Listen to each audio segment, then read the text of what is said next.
Teoria dos conjuntos é um assunto que ele é abordado desde as séries iniciais, ele é aprofundado novamente lá no ensino médio, no primeiro colegial, para ser mais específica, e nós vamos abordar novamente esse conteúdo. Inicialmente, conjuntos não tem uma definição, mas nós entendemos como uma coleção, um agrupamento de elementos que tem uma mesma característica em comum. Um exemplo, a sala de vocês, por exemplo. Qual que é a característica da turma de vocês?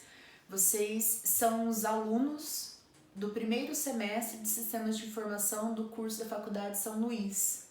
Então, essas são as características que definem vocês. Quem são os elementos?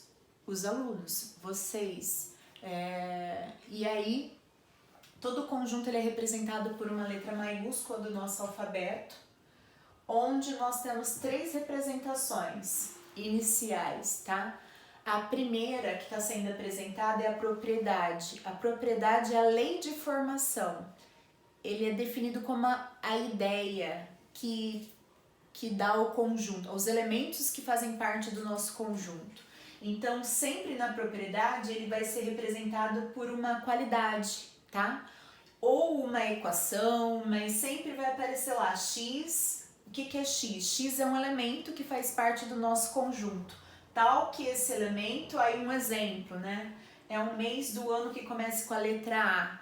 Então, na propriedade, eu tenho a ideia do conjunto, a lei de formação do nosso conjunto.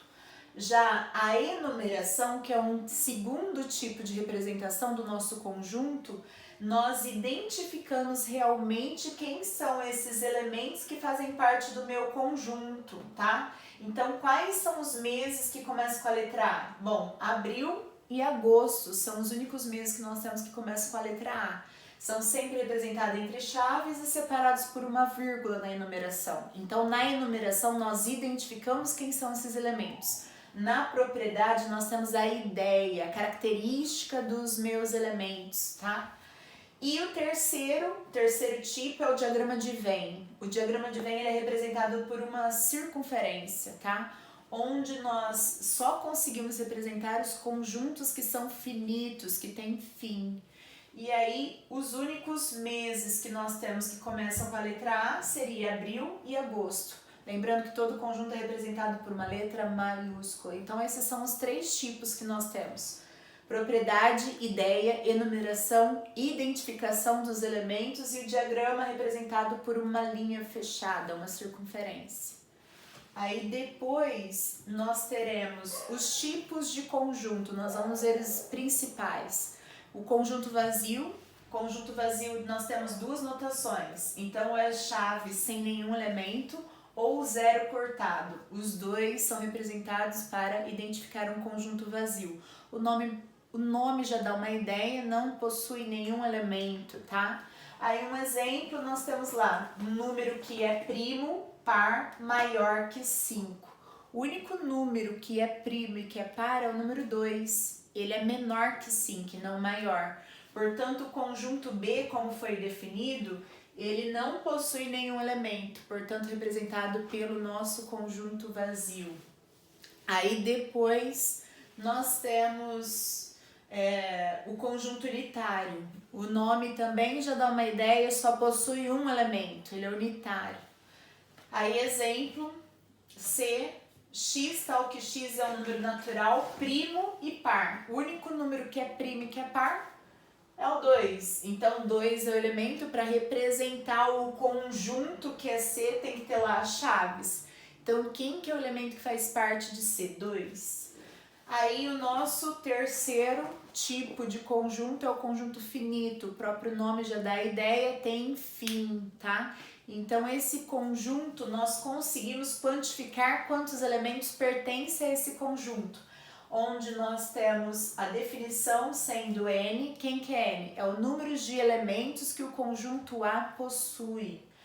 E aí, olha lá o exemplo. X, tal que X é um número natural, ímpar e menor que 10. Aí os números que são ímpares e que são naturais, lembrando que os naturais são os números positivos, tá? E inteiros.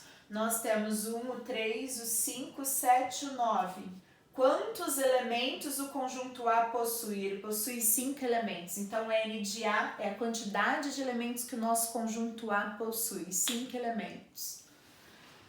Aí depois, nós temos ainda o conjunto infinito. O próprio nome já dá a ideia, não tem fim. Então, não é possível quantificar quantos elementos pertencem a esse conjunto. Pensando em conjuntos, um exemplo é o conjunto dos números naturais. Ele começa inicialmente por elemento 0, aí 1, 2, 3, 4, 5. Nós sempre temos a reticência simbolizando, indicando que esse conjunto não possui fim, tá? Não possui um último elemento. Aí nós temos ainda a igualdade entre dois conjuntos. Eu só tenho uma igualdade entre A e B se os elementos que pertencem a A também são os mesmos elementos do conjunto B.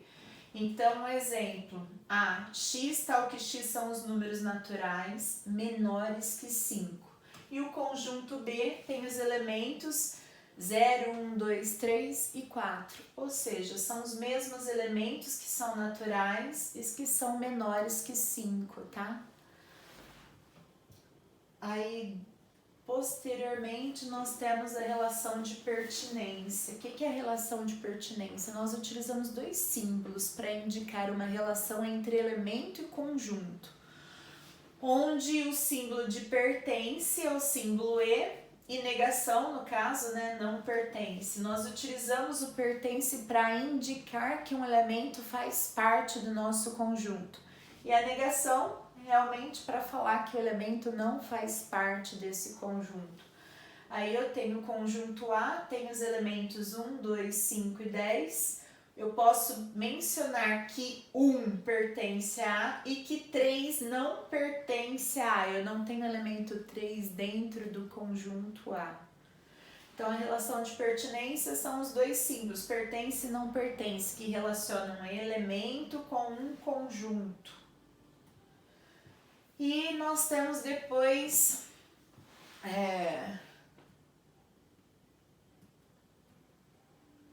a relação de inclusão. Na relação de inclusão, nós trabalhamos com 4 símbolos, onde nós indicamos a relação entre dois conjuntos. Então, nós temos o símbolo está contido. O símbolo está contido, ele é mencionado, olha o diagrama. Nós mencionamos que um conjunto maior contém um conjunto menor. Então, o símbolo está contido é um Czinho virado, né?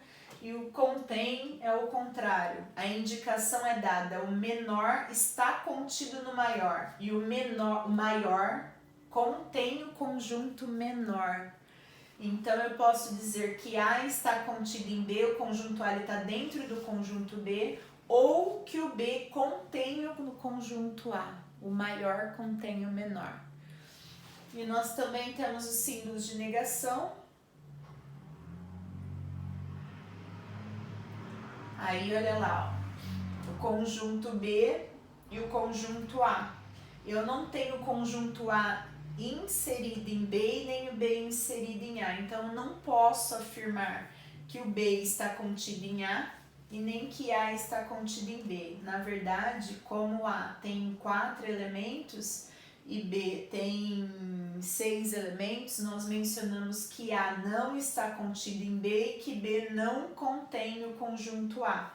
E nós temos o conjunto C, que só tem um elemento ali, ó.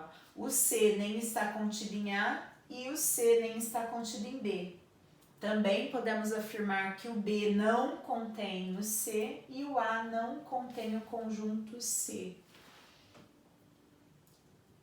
E aí depois os conjuntos das partes ou subconjuntos.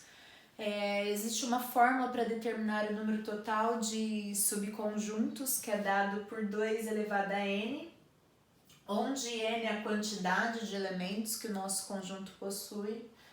Então, n é dado pela quantidade de elementos de P conjuntos das partes do conjunto A. Então, olha lá o exemplo, ó. A possui 4 elementos, de 1 a 4. Para determinar o total de subconjuntos, nós calculamos 2 elevado à quantidade de elementos, 2 à quarta, dando um total de 16 subconjuntos. Quem seriam esses subconjuntos, esses 16 subconjuntos? Entra toda a combinação, desde nenhum elemento, com os conjuntos que são considerados unitários, ou seja, cada elemento individual é um conjunto unitário, e depois nós temos a combinação com 2 elementos, com 3 elementos, até chegar à mesma quantidade de elementos que o conjunto A possui, que seriam 4 elementos. Então, o primeiro subconjunto seria o nosso conjunto vazio, que não tem nenhum elemento.